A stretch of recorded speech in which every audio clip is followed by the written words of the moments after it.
Delhi Capitals sunrise Hyderabad మధ్య జరిగిన IPL 10వ మ్యాచ్లో హైదరాబాద్ జట్టు కేవలం 163 పరుగులకే ఆలౌట్ అయింది. లక్ష్యాన్ని ఛేదించే క్రమంలో ఢిల్లీ 16 ఓవర్లలో 3 వికెట్లు కోల్పోయి విజయం సాధించింది. సన్రైజర్స్కు ఇది వరుసగా రెండో ఓటమి.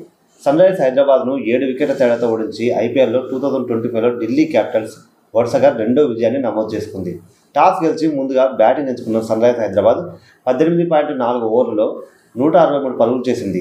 అనికేత్ వర్మ 74 పరుగులు తప్ప మరెవరూ హైదరాబాద్ జట్టు తరఫున చెప్పుకోదగ్గ ప్రదర్శన ఇవ్వలేకపోయారు. అయితే జాక్ ఫ్రేజర్ మెగార్కు అనికేత్ ఇచ్చిన అద్భుతమైన క్యాచ్ను తీసుకోకపోతే హైదరాబాద్ భారీ స్కోర్ నమోదు చేసే అవకాశం ఉండేది. కానీ కుల్దీప్ యాదవ్ ఈ డేంజరస్ ప్లేయర్కు ముగింపు పలికాడు.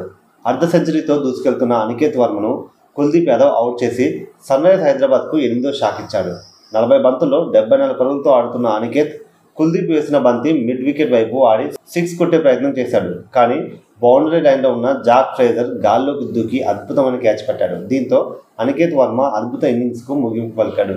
41 బంతుల్లో 5 ఫోర్లు 6 సిక్స్లతో 74 పరుగులు చేసిన అనికేత్ వర్మ పెవిలియన్ చేయాల్సి వచ్చింది.